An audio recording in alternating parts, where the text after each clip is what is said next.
What's going on, Sky Squad? We're back in the building and we got to talk some more reality TV news. Okay. So, first things first, we're going to be talking about Ashley Darby and what actually led to the split between her and Michael Darby. We're going to be talking a little bit about Kandi Burruss, and I'm gonna touch on something that's going on with Kandi Burruss, and then we're also gonna talk about Dr. Heavenly. But how I pull it all together, I think you guys will sort of understand why I'm going the route that I'm going.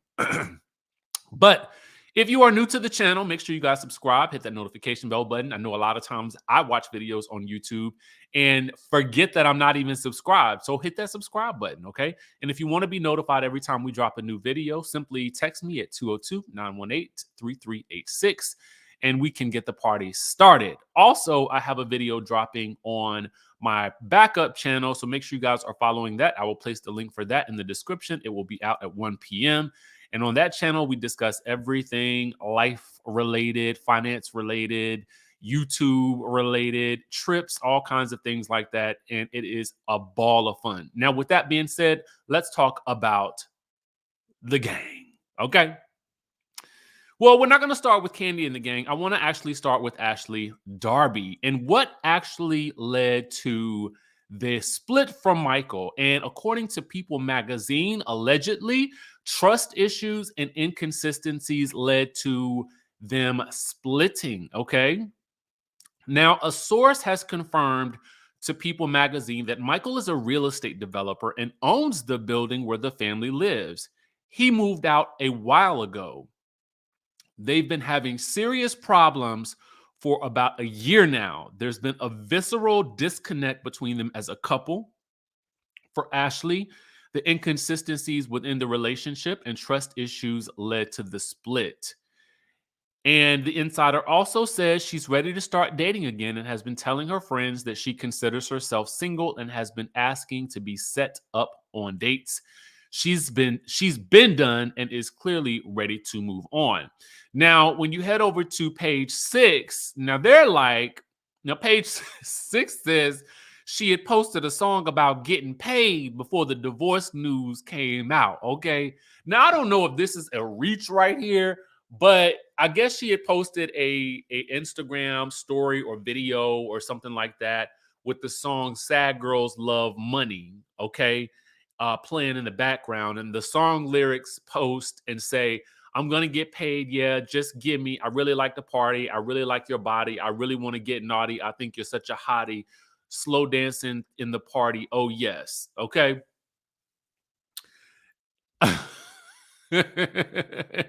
Now, see page 6 out of art. Now, see,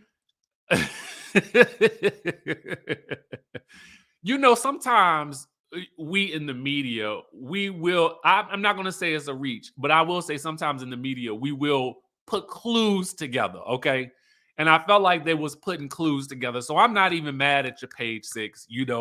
I quite thoroughly enjoy the connection. Okay. I quite thoroughly enjoy the connection. But with regards to the page 6 article, not the page 6, but the People article, trust issues being at the forefront allegedly does not seem too surprising to me, considering the many allegations levied against Michael Darby throughout the years that he's been on Real Housewives of Potomac. And to be quite frank with you, maybe, at this point in time, Michael can go and just live his best life, okay? Whatever that may look like away from the cameras. It will kind of, well, I don't want to say it will kind of suck because he's been at the center of a lot of the controversy over the years. So it'll be interesting to see the dynamics shift and we'll see more of a single Ashley. And we may not even see much of Michael Darby on this season of the Real Housewives of Potomac at all, to be quite frank with you. It just kind of popped up into my mind.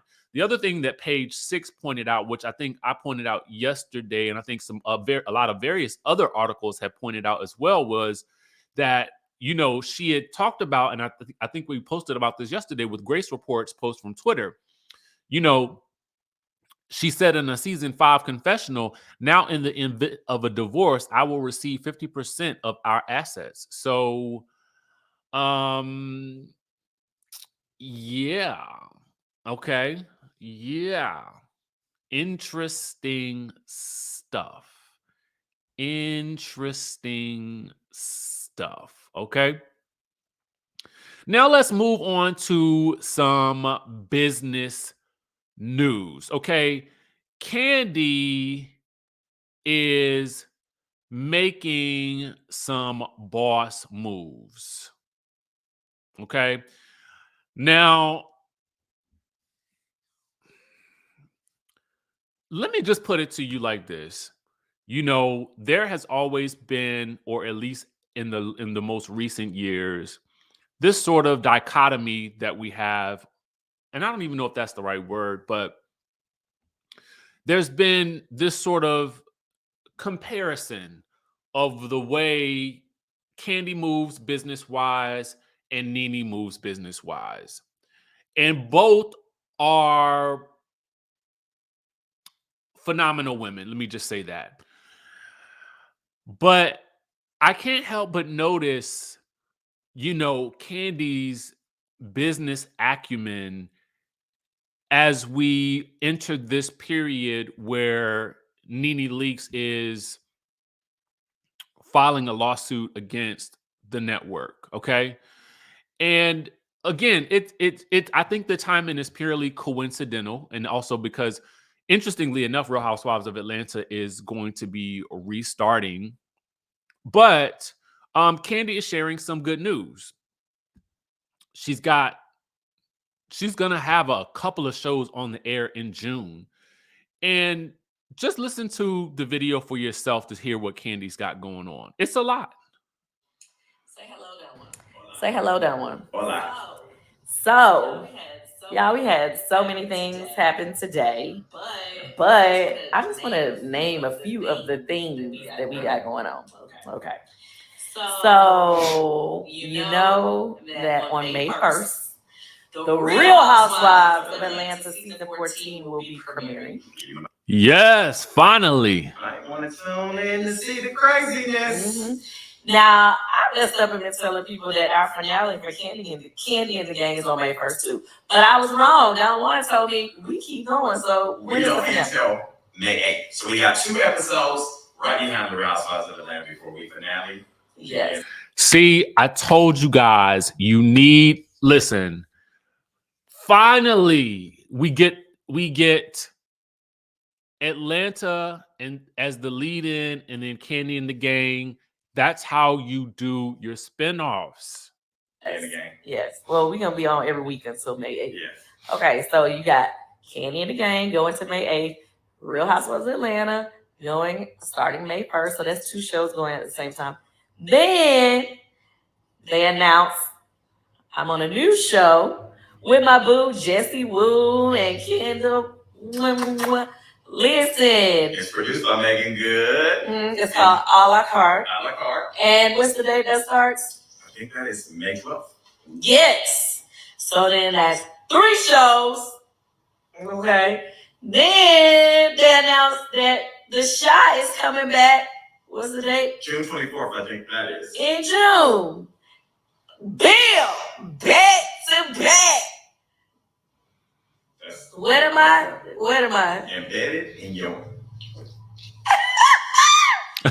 Thank you, Lord. Thank you, Lord. And in case you guys don't know, the embedded in your brain is a line from the Real Housewives of Atlanta reunion where Kandi basically screams at Nene, "I'm embedded in your MFing brain." Okay? Thank you, God, for the blessings. You know, this is a true blessing. That's all I want to say. Thank you, Lord. And I'm so excited because I even have a couple more announcements that I'll be making. There's more? Making in the next couple weeks that I'm super excited about. So I just want to say thank you to everybody who show love, support, watches the shows, tell your friends about it, comment about it, all the people who blogged about it. everything. Oh, and we are having our 100th episode of Speak on It on my YouTube page with Benzino. Listen, you know what? So you guys can check that out. I think that should be out maybe today or tomorrow. But Kandi's got a lot going on in her business life.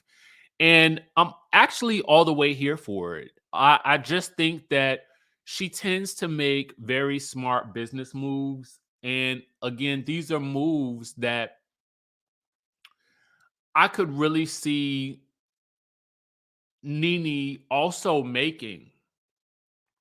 But it'll be hard to tell what level of impact the lawsuit will have on what she does next. And I know a lot of people may say, well, why compare the two? And I only go back to that comparison because they had the big sort of battle about the spinoffs and things like that, a couple of years ago. I don't know. I want them both to win. I really do. I really do. And I think it's room for everybody to do their own thing. But clearly there's some other things that have gone on behind the scenes that for Nene just didn't work for her. So we'll have to see where that goes. But mad shout out to Kandi. And I really hope that Nene is able to get some peace in this situation as she continues to maneuver through. And listen, she appeared on The Real. She also had the show for the College Hill reboot. So the work is there. I think the demand is still there for Nene. So I hope that she's able to maneuver past this space in a positive way. Okay, because I can see her doing similar great things. That's it. I want to talk about Dr. Heavenly real quick. Okay. And Dr. Heavenly's throwing a little bit of shade, it seems. But I want to know who you guys think that she is shading with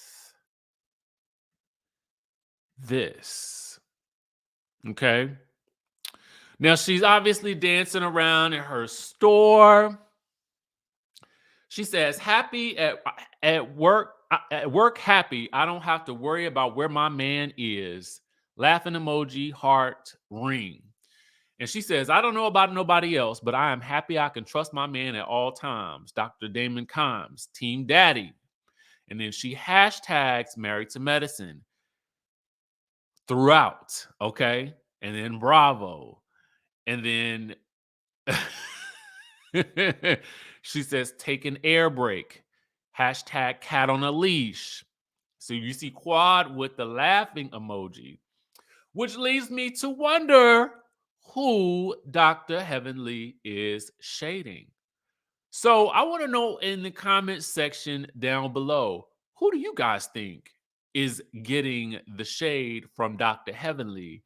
And does it relate to this season of Married to Medicine? Or do you think that this was just a general post? Usually I wouldn't try to read into it because I just literally talked about page 6 reading into things. And so I'm about to do the same old thing, but it's fine. It's fine. It's fine. Because clearly the hashtags tell me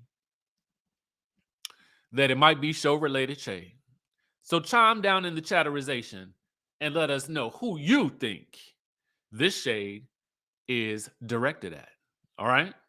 Now, that's all the news that we have for you guys right now. Make sure you guys keep it locked onto the channel, and I will catch you guys in the next video.